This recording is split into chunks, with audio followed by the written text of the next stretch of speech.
Good morning, everybody. This is Becky here at Aunt Beck's Creations, and we're going to do day 13 of Inktober. And I'm looking something up to refresh my memory about what something looks like.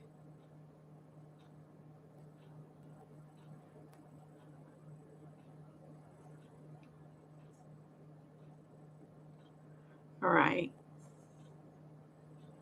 That's what I thought. So I'm going to go ahead and do the flying geese like block here. And I'm thinking I'm going to use a ruler and kind of cheat today, because this is 2 1/4 inches.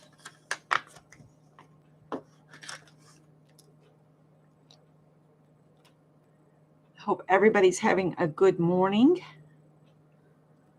And I'm just going to mark it at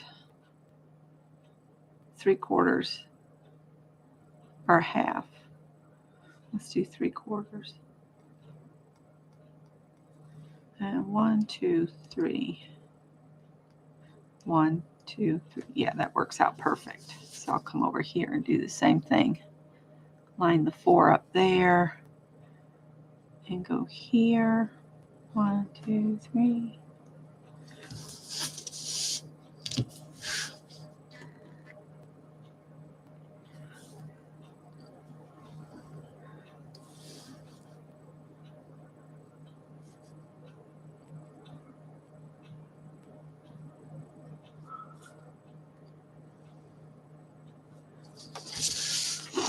And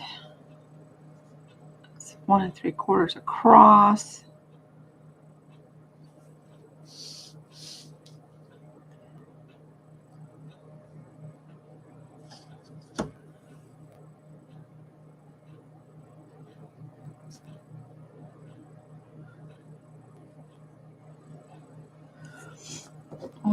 .75 divided by 2 is 2 into 17 goes 8.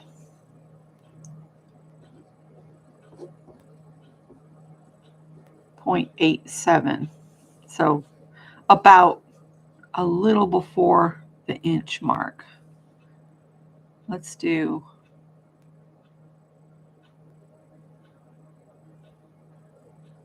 I'm just going to put it at the inch. My blocks will be slightly off, but it'll be all right.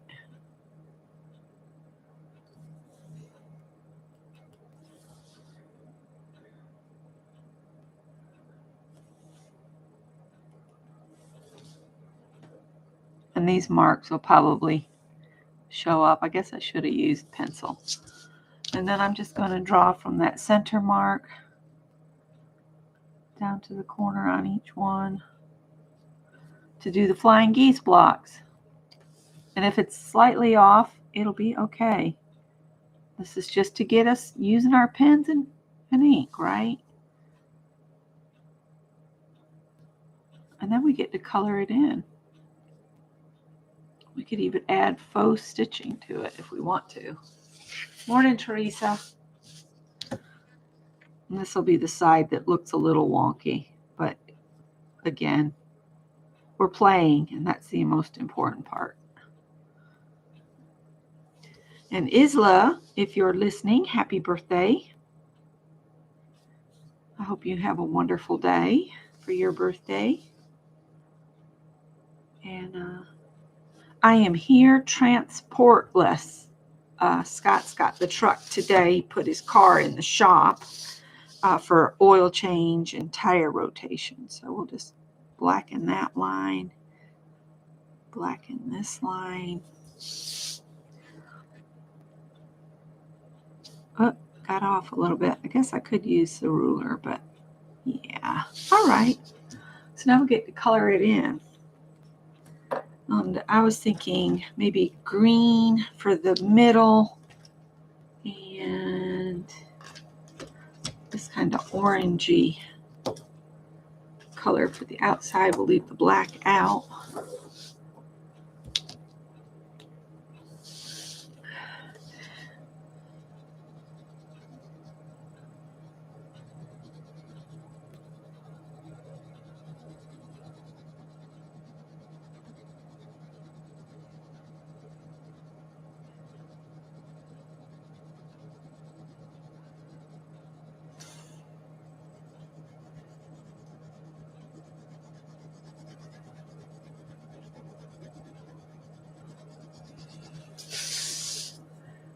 Good morning, Maria. How are you?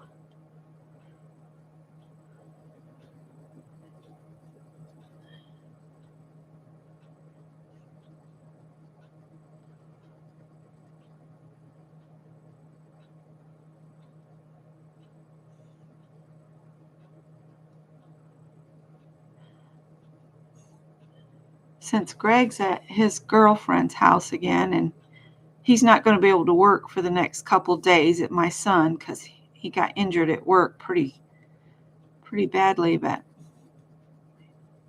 he's been staying over with her because she wanted to nurse him back to health. So she's been cooking for him and that kind of stuff. So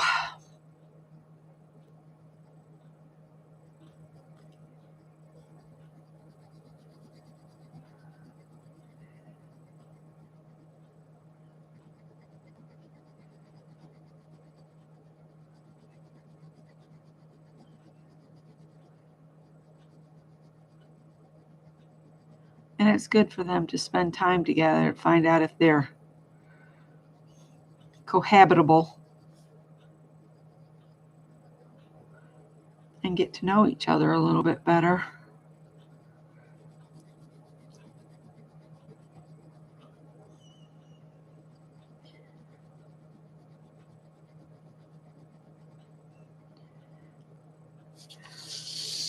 We might use a white gel pen, or maybe this, I think this is a gold one. Yeah, this is gold. I might use gold for my little fake stitching lines.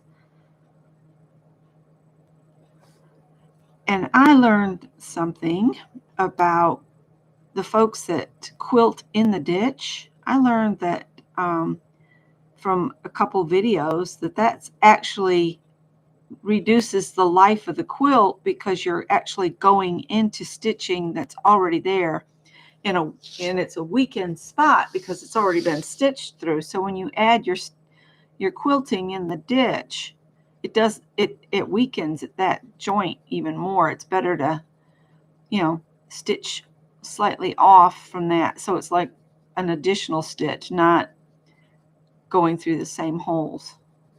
I thought that was quite interesting. All right, so that's there. And this was brought to us by Mary P. She left me a list, and I have taken up my drop paper and I started cutting things out of it. The big fawn that I drew is causing me problems because his antlers are quite spindly. I really need to decide what I'm going to do with those before I cut him out the rest of the way. But the owl and the pumpkins, they cut out pretty good.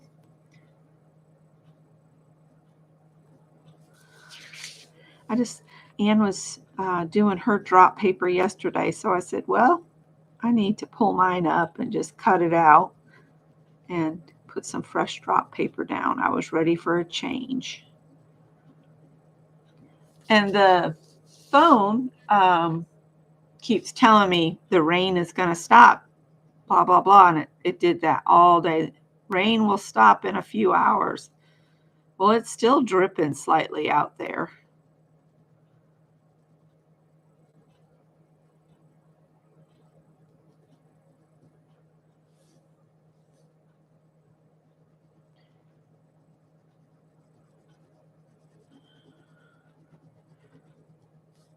I've got so much work I need to do out in the yard.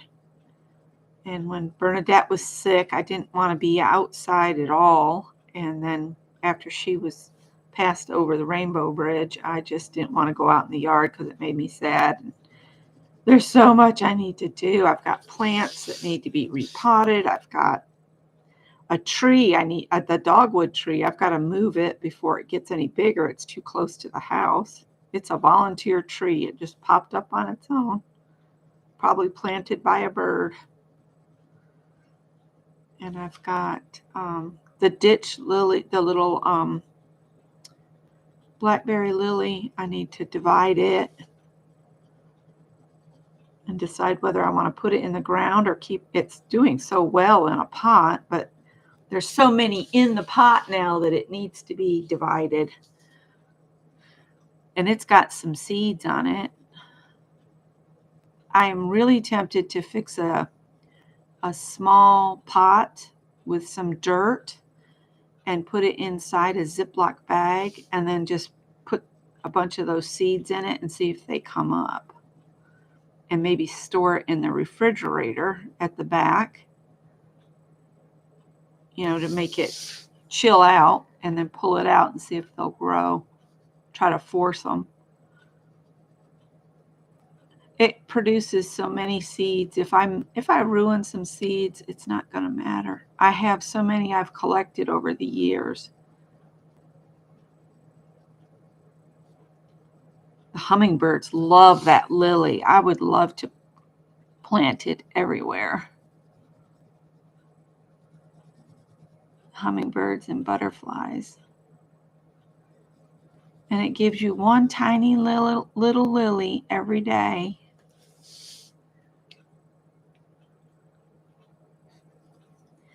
They're lovely in the autumn for you, the autumn colors. Here, everybody looks forward to the dogwoods blooming in the spring. It's a big thing. So,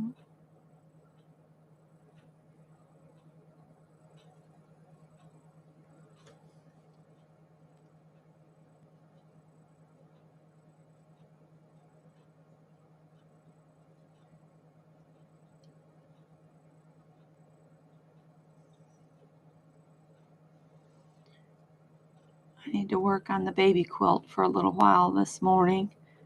I'm working on quilting it. I'm hoping I've got some type of quilt binding in my stash, because that's something I pick up thrifting all the time too. Trying to use from my stash. I did buy the fabric for the backing of the quilts.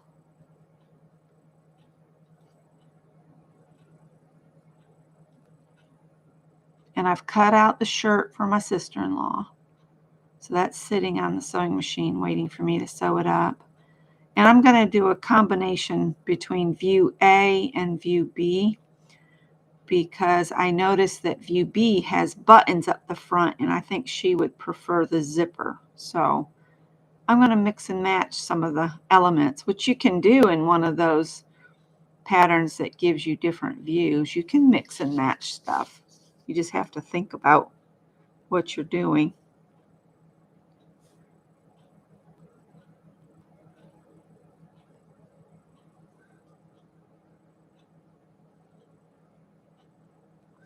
So I need to just sit down and write a list of things I need to work on. I need to work on my cross stitch too, of the magazine project I'm doing. I'm bad about putting it off because it's so hard for me to see that 28 count Ada. And I bought a magnifying lamp, but the problem I'm having is I can't use my glasses and the magnifying so every time I want to do some stitches, I have to take my glasses off, look through the magnifier, put my glasses back on to look at the chart, and vice versa, because everything's at a different value. As I like to say, it's about to do my head in, but I want to do that project because I think it's going to be beautiful. And then I have another one that I bought all the threads for. It's called Mother Nature, and it's Mother Nature sitting under a tree with all these animals and plants around her. It's just a gorgeous chart. All right, so there's our flying geese for today. And you can kind of see the little faux quilting. There you go. There it goes. Yeah, the one I got, I have it right here. And I think the problem I have is, well, that ain't gonna do. It adjusts, here it is.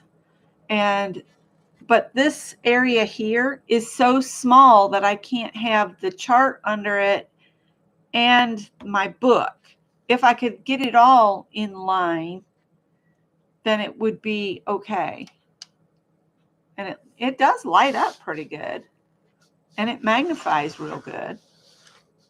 Boy, you can't see that because it's reflecting back. Oh, well. But anyway, you can see how bright the light is. And it does help with the lighting. But as far as me using it with my glasses, looks like the cats have been licking on it. Use a piece of Scott's old t-shirt. It works best cleaning cloths ever. A man's t-shirt. Yeah, that was my only complaint about that. All right. Let me show you what we'll work on Wednesday. I need to go somewhere and get some of the glaze to fix that front of the other journal. I did glue everything back in place, but I need to go get some glaze. I had some, but I think it got thrown out because it went solid. So I need to go do that. But we're going to work in our little journal, and I need to add 2025 on here. Can't remember what I used. Probably a Posca. Let me grab one. We'll add 2025 to the front.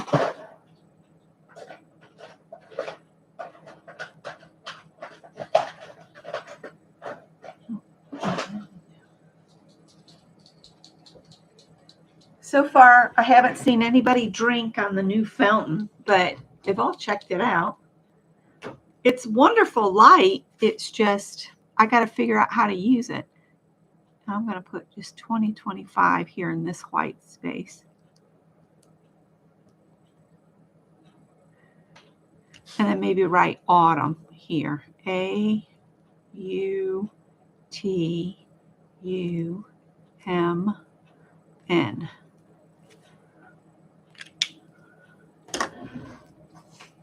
That works. So I made this last year, and it's just made with some cardboard with corrugated on top, so it's got texture to it, and a napkin. And then last week we did this page, and I just wanted to show that to you. If you wanted to add more depth, you could get a Stabilo all and just go around the petals and then wet them a little, and it would give you more depth. And if I had a brown one, I would do that. I know they come in different colors. I only have a black, and I don't want to put black on the yellow. But that was what we did last week. So this Wednesday we'll actually have a 2-page spread if we want to do 2 pages. And this is made up of all different kinds of paper. I think this here is a piece of watercolor, and this is mixed media. And I am doing the front and the backs. So last year's pages were so much fun, and I realized I still had several in here, and I would love to finish these up. So there's actually 1, 2, 3, 4, 5 double sides plus the back of that one. So we have 11 pages in here still to finish. So I figured that would be something we could do between now and the end of November. All right. I'd love to get that one finished. I guess I could leave it out here as part of the wrap up here. And I will see some of y'all later today in our Monday stitch hour. that usually goes for several hours because we're a bunch of yappers. Well, some of us talk a lot and some of us just sit and work and listen, but everybody chimes in at some point or another and we have a good time. So I will see some of you there. And before that, I'll see some of you at Janet Nash's at 9 o'clock. So in about 2.5 hours, I'll see you over at Janet's. Bye, guys. Thanks for being with me this morning.